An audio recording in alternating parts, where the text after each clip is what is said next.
L'Église catholique fait mémoire de sainte Brigitte de Suède et de bienheureux Jean Cassien. Sainte Brigitte de Suède vivait au XIVe siècle. Son nom, d'origine celte, signifie l'estime et considération. Elle était l'épouse d'un gouverneur de province et la mère de 8 enfants. Avec son mari, elle menait une vie très pieuse et très consciente de leurs responsabilités.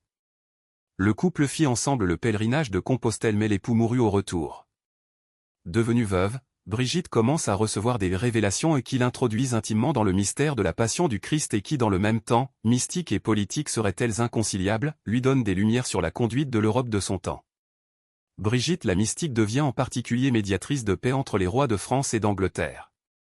En 1350, elle se rend à Rome pour le pèlerinage de l'année sainte. Elle y demeurera le restant de sa vie dans la pauvreté, l'étude et une prière incessante. Elle y attend l'approbation par le pape de l'ordre religieux qu'elle comptait établir en Suède, sur le modèle de Fontevraud. Sa très chère fille Catherine, sainte également, en sera la première supérieure. Au retour d'un pèlerinage en Terre Sainte avec Catherine, Brigitte meurt à Rome le 23 juillet 1373. Ses restes furent ramenés en Suède, dans la ville de Vadstena dont elle est la patronne. Les révélations de sainte Brigitte sont certes marquées de dons mystiques indéniables mais ils sont aussi le fruit d'une brûlante imagination. Il faut donc les prendre avec discernement. Elle a été proclamée patronne de l'Europe par Jean-Paul II le 1er octobre 1999, dans la suite de Catherine de Sienne et avec Edith Stein, Sainte Thérèse Bénédicte de la Croix. Bienheureux Jean Cassien. Le 21 juillet, on rappelait le culte de Saint Victor à Marseille.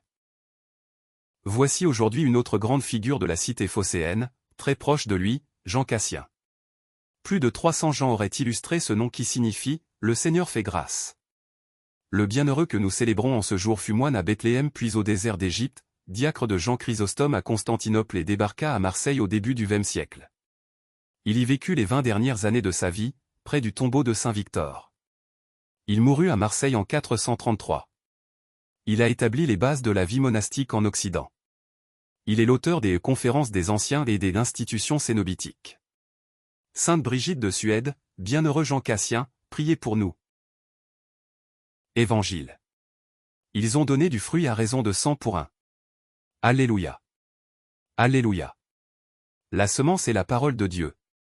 Le semeur est le Christ. Celui qui le trouve demeure pour toujours. Alléluia. Évangile de Jésus-Christ selon saint Matthieu. Ce jour-là, Jésus était sorti de la maison. Et il était assis au bord de la mer. Auprès de lui se rassemblèrent des foules si grandes qu'il monta dans une barque où il s'assit. Toute la foule se tenait sur le rivage. Il leur dit beaucoup de choses en paraboles. Voici que le semeur sortit pour semer. Comme il semait, des grains sont tombés au bord du chemin. Et les oiseaux sont venus tout manger. D'autres sont tombés sur le sol pierreux, où il n'avait pas beaucoup de terre. Ils ont levé aussitôt, parce que la terre était peu profonde. Le soleil s'étant levé, ils ont brûlé. Et, faute de racines, ils ont séché.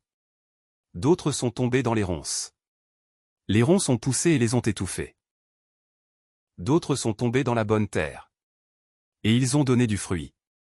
À raison de 100, ou 60, ou 30 pour 1. Celui qui a des oreilles, qu'il entende.